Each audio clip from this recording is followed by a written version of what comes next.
Buenas tardes, soy César Fraga, tutor de alemán de Centro Da Vinci, y el motivo de este vídeo es para comentaros brevemente cómo es la posición del verbo en una oración, cuando queremos hablar alemán o cuando queremos escribirlo. Para los que no estáis iniciados, os comento que el verbo es en alemán la figura por la que gravita toda la oración y que la posición estándar, la posición original, va a ser la posición número 2, que puede ser inmediatamente después del sujeto o inmediatamente después de cualquiera de los complementos.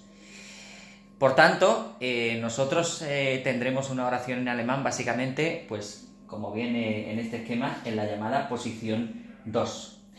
Por ejemplo, en David lernt Deutsch, es decir, David aprende alemán, o como en este caso, was lernt David, ¿qué aprende David? Aquí estaríamos en la llamada Befrage o oración interrogativa indirecta, que es aquella por la que se pregunta por uno de los elementos de la oración y que no se responde con un sí o con un no. Aquí vemos en la llamada posición 1 una partícula interrogativa, pero inmediatamente después tendremos el verbo y el sujeto detrás. En el esquema básico, pues se ve de manera muy clara.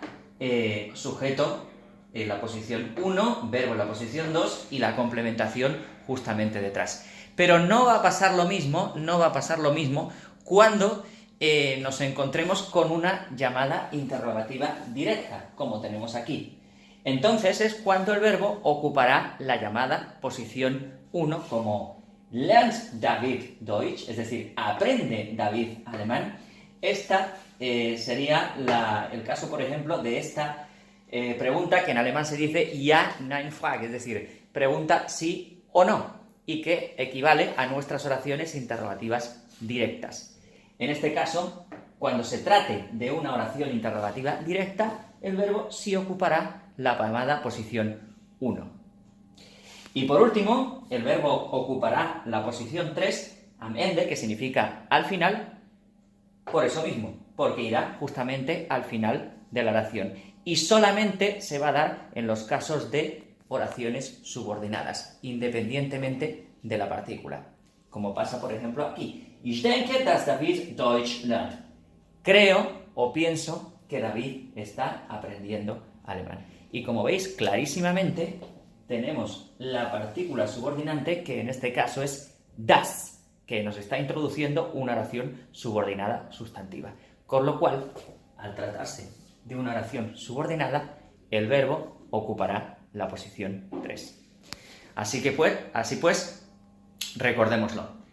Posición estándar del verbo en alemán, la 2, inmediatamente después del sujeto o inmediatamente después de cualquier complemento circunstancial, o cuando se trate de una oración interrogativa indirecta. Posición 1, cuando estemos ante una oración interrogativa directa, y posición 3, cuando tengamos una oración subordinada. Schönen guten Tag.